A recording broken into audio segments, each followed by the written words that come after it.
Labas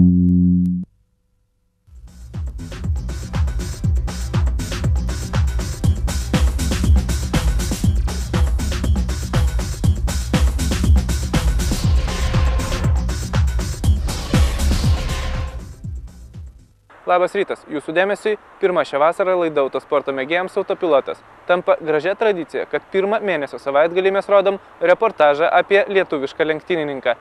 Šį kartą mūsų taikinyje jaunas kartingistas. Susipažinkite, Marius Slaboševičius. Kada išvažiuoti treniruoti? Nežinau, neskambino. Vis neskambino? Tai rytoj į mokyklą? Kodėl? Nes tikriausiai išvažiuosim.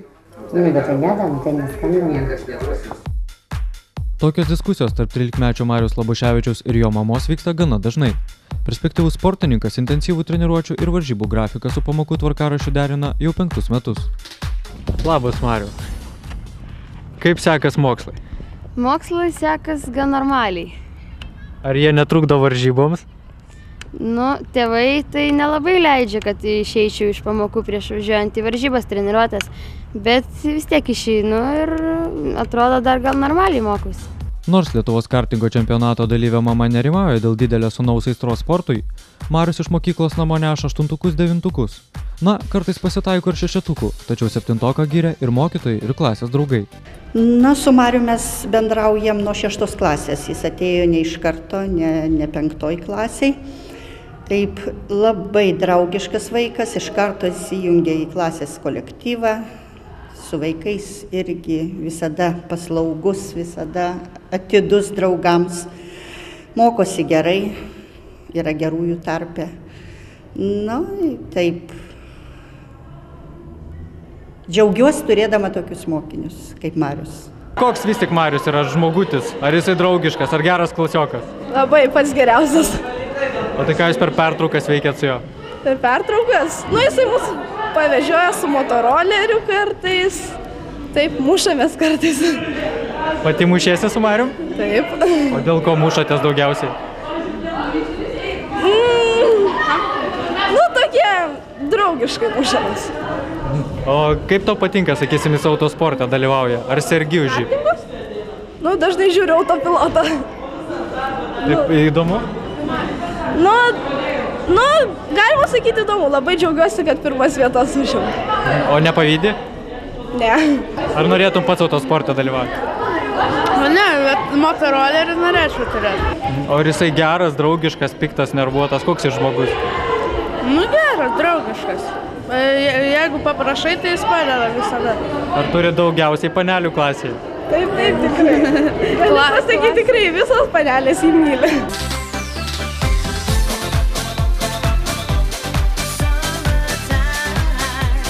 Visos panelės jį myli. Ar nepavydi, kad myli visos panelės? Marius į mokyklą beveik kasdien važiuoja motoroleriu. Ši patogi ir greita susisiekimo priemonė puikiai tinka ir laisvalaikiui.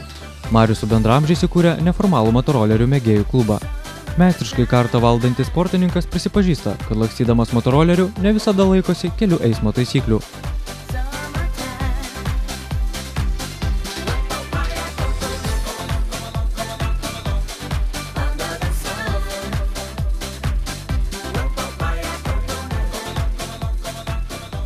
Ar aplinkinėjai mašinas, ar daugiausiai laikaisi dešinio krašto? Aplinkinėjai daugiausiai. O kokiu greičiu dažniausiai važiuoji su motoroleriu iš mokyklos namo? Nežinau, nerodo spidometras. O tai koks tavo motorolerio galingumas? Kiek jis gali spausti? Gali apie 100. Tai bandai turbūt iki galo spausti. Bandau. Mariaus mama sako, kad jis yra labai gero būdo, atidus ir nuo mažens labai judrus. Todėl vaikinui nuolat kažkas atsitinka. Jisai, ką paima tas dūžta, ką padeda to neranda, ką paima tą sugadina, pameta, kur ėjo ten užkliuvo, ten sulūžo pirštas, ranka, koja, kiek jisai lūžių turėjęs. Per metus aš nežinau, kokius 2 kartus jisai lūžta. Galvos smegenų sutrenkimas. Jam visokios bėdos atsitinka. Rimtesnių traumų karto trasose Mariui pavyko išvengti. Vietoje nenustyksantis moksleivis dažniausiai susižaloja aktyviai leisdamas laisvalaikį. Šiuo metu sugipsuota Mariaus ranka yra dar nesugijęs nuolatinių traumų patvirtinimas. Kas rankai atsitiko? Nuo riedlentės nukritau. Važinėjau ir nukritau. O tai šokai per kokį trampliną ar kaip? Ant borto šokau. Tai mėgsti ekstremalius pojūčius? Labai. 5 metais už Marių vyresnė sesuo Iveta tikra priešingybė nenoramai. Taip pat motoroleriu važinėjanti ir lenktyniauti kartais svajojanti mergina yra daug ramesnė už brolį. Tiesa, ji prisipažįsta, kad kartais su Mariumi draugiškai pasipeša. Mano motoroleriai ima, mano šalmai ima, mano daiktus visas ima, neklausia. Dėl visko vežam. Kaip manai, tėveliai, ką labiau vis tik myli, ar yra pagranduko sindromas pas Marių? Nežinau. Gal man atrodo, kad Marių labiau. Mariui atrodo, kad atvirkščiai. Tai net nežinau. Tai kam daugiau saldainių tenka? Palygiai. Šį sezoną pergalės Lietuvos kartingo čempionato ICA junior klasės skinantį Marių per varžybas dažniausiai lydi tėtis. Anksčiau važiavęs BMW taurės žiedinėse lenktynėse šiuo metu Raimondas Laboševičius dalyvauja Lietuvos ralio čempionate. Jis sūnų ir sudomino autosportu. Pastaruoju metu Marius dažnai kalba, kad norėtų tapti profesionaliu lenktynininku. Ar pats norėtumėt, kaip tėvas, kad jūsų sūnus būtų lenktynininkas? Žinoma, kad tikriausiai kiekvienas tėvas norėtų, kad pasiektų gerų rezultatų, aišku, kuo geresnių, ne tai, kad ten antrų, trečių būtų, žinoma, noris visada, kad pirmas būtų ir, aišku, noras yra, kad galbūt bandytų siekti ar Formulės 1, kaip sako, už bolido vairo sėsti, ar rallyje kažkur dalyvauti. Čia, žinoma, neišstumsiu nei kažką, tegul pats vaikas pasirenka, ko jis norėtų, bet matosi, kad tikrai pomėgį tam dalykui turi ir turi kažkokią gystelę galbūt. Mariaus talentą vairuoti ir kietą sportininko charakterį giria antrus metus įtreniruojantis Ignas Jurginis.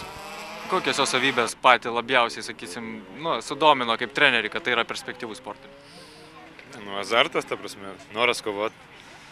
Va, pažiūrėk, šitą aukštadvarį varžybose buvo užstrigęs gazas. Principė, tik tai sustabdžius jisai galėjo prilaikyti tą kartingą. Kitas jau numotų ranką ir praleistų, žinai, ten. O jisai išsilaikė pirmoje vietoje visą važiavimą. Tikrai sunku buvo, aš nežinau. Net pakeičiau nuomonę apie jį po tų varžybų. Mariaus mama jo norą ateitį sieti tik su autosportu vertina skeptiškiau. O sakysim tai, kad jis susidomėjo autosportu, jūs tuo patenkint ar šiek tiek, pavyzdžiui, kaltinat jo tėtį, kad, jisai tokį pavyzdį gero parodė jums? Kaltinti aš negaliu. Aš tikrai nekaltinu, bet kad aš džiaugtis, tai tikrai nesidžiaugiu, kadangi aš visą laiką norėjau ir jisai labai turiu gerą balsą, jį kvieti ir ten į mokyklą ir į chorą dainuoti ir visur, bet jis visur atsisako. Bet tarp žymių lenktynininkų, pavyzdžiui, ralistų kokių, pasaulio varžybose, pirmenybėse dalyvauja. Kodėlgi ne, aš ne prieš, bet tai nebuvo mano svajonė. Tėvas neslepia, kad sūnaus aistra sportui šeimai kainuoja nemažai. Ar brangiai kainuoja vis tik tas Mariaus sportas? Tikrai nepigus malonumas. Sakysim, per visą tą laiką, kol jis sportuoja, ką galima buvo įsigyti? Manau, kad tikrai per sezoną, nors vieną naują automobilį, tai tikrai laisvai. Praėjusiais metais kelis kartus lemiamų metų Marių pavesdavo technika. Neseniai sportininkas persėdo į naują, galingesnį ir manevringesnį kartą ir užtikrintai laimėjo 3. etapą Šiauliuose. Sportininkas nekantrauja sulaukti 16, kada galės sėsti už rimtesnio automobilio vairo. Šiuo metu didžiausia Mariaus svajonė lenktyniauti ralyje.